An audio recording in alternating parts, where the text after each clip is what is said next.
ఒక కీలకమైనటువంటి అంశం ఏంటంటే సూపర్ 6 పథకాలు ఇప్పుడు చంద్రబాబు గారు ఎన్నాళ్ళలోపు అమలు చేస్తారు. నాకు తెలిసి 6 నెలలు టైం తీసుకుంటారు అనుకున్నా. ఫస్ట్ నెలలోనే 4,000 రూపాయల వృద్ధాప్య పింఛన్ అయితే ఇచ్చేస్తారు.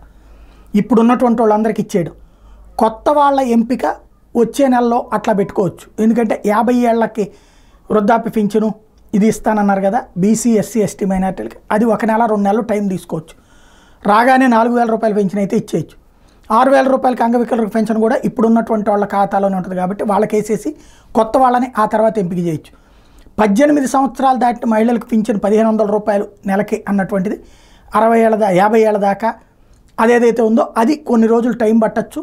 ఓ 3 నెలల్లో 4 నెలల్లో టైం తీసుకోవచ్చు. మహిళలకు ఉచిత బస్సు ప్రయాణం రేపు ఆయన ప్రమాణ స్వీకారం చేయగానే వెంటనే అమల్లో చేయొచ్చు. ఏదైతే గ్రామీణ ప్రాంతాలు పల్లె వెలుగులకు కాబట్టి అది అమల్లోకి వచ్చేయచ్చు. ఇకపోతే నిరుద్యోగులకి ఏడాదికి 4 లక్షల ఉద్యోగాలు, ఇది మొత్తం 20 లక్షల ఉద్యోగాలు. ఇది వచ్చేటప్పటికి ఒక పోర్టల్ పెట్టి ప్రైవేట్ సంస్థలతో అనుసంధానం కాబట్టి అది సపరేటు, అది ఒక పరీక్ష. బట్ అది మొత్తం దీంతో సంబంధం ఉండదు, డైరెక్ట్ సంబంధం ఉండదు.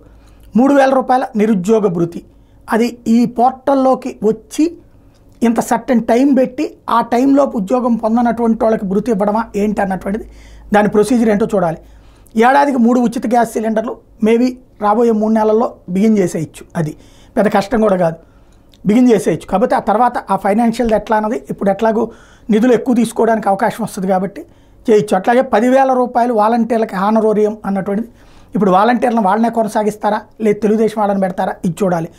భూ హక్కులు పరిరక్షించడం అన్నటువంటి దానికి సంబంధించి ఏదైతే ల్యాండ్ టైటిలింగ్ యాక్ట్ రద్దు వెంటనే తను ప్రమాణ స్వీకారం చేసే రోజునే చేయబోతున్నారు.